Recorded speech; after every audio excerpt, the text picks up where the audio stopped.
Tax Ombud Judge Bernard Ngoepe has released his long-awaited report on the investigation on systematic issues conducted against SARS. Now, the report follows almost 20 months of investigation by the Office of the Tax Ombud into complaints by taxpayers and other stakeholders against the revenue collector.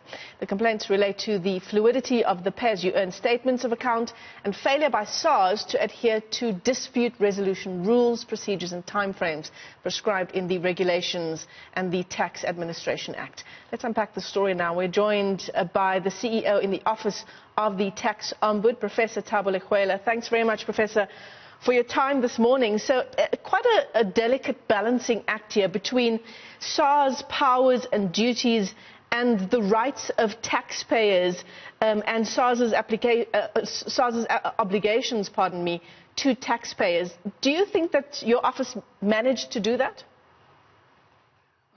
Good morning, and thank you very much for having me on your show.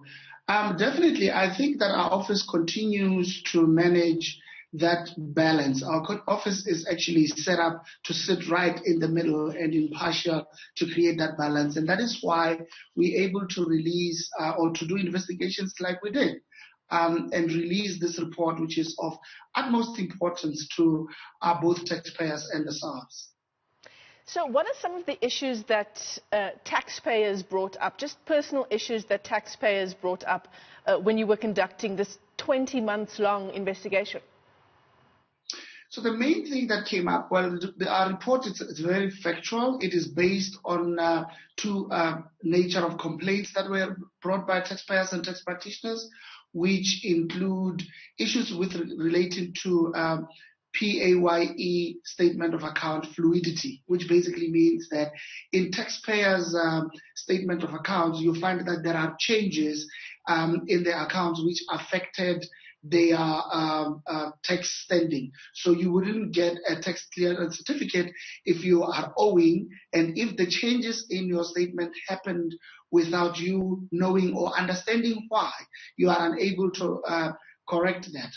The second main important one that we found was that the SARS, and I must mention also that taxpayers often failed to adhere to the timeframes that are set up in the law in respect of or that are applicable to dispute resolutions. So you do find that when the SARS is supposed to respond to a taxpayer within a certain period of time, the SARS has been unable to do so.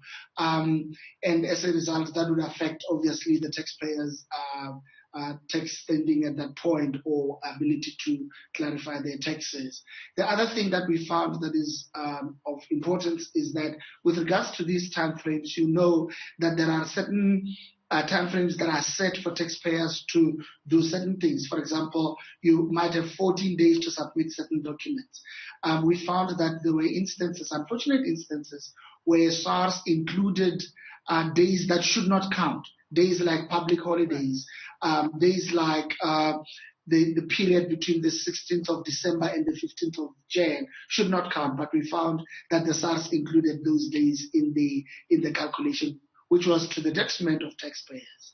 Maybe also to just mention that in that regard, we find that taxpayers also contributed to the problem by either not being able to submit the documents that are required by SARS on time, or submitting documents but late, and as a result, there would be that misunderstanding resulting in taxpayers being disadvantaged. Professor, how do you reckon this is going to affect the revenue collection ability of SARS? We know that, it cannot be easy as a revenue collector to do this job with the amount of taxpayers that we have in South Africa, but we do have systems that are and have been lauded around the world for many, many years. But how do you reckon your investigations and this report will affect the amount of money that SARS is able to collect? You see, SARS, the good thing about our work and the good thing about our work with SARS is that SARS implements a lot of our recommendations. And when SARS implements our recommendations, we see a reduction in the complaints by taxpayers. When we see a reduction in the complaints by taxpayers, we correspondingly see taxpayer morale increasing because taxpayers become happy with how their taxes are handled, how their issues are resolved, and they become more willing to pay the taxes as opposed to being recalcitrant about paying taxes. Now, this is proven, tested scientifically everywhere else, that when the taxpayer morality is high, then tax collections improve as well.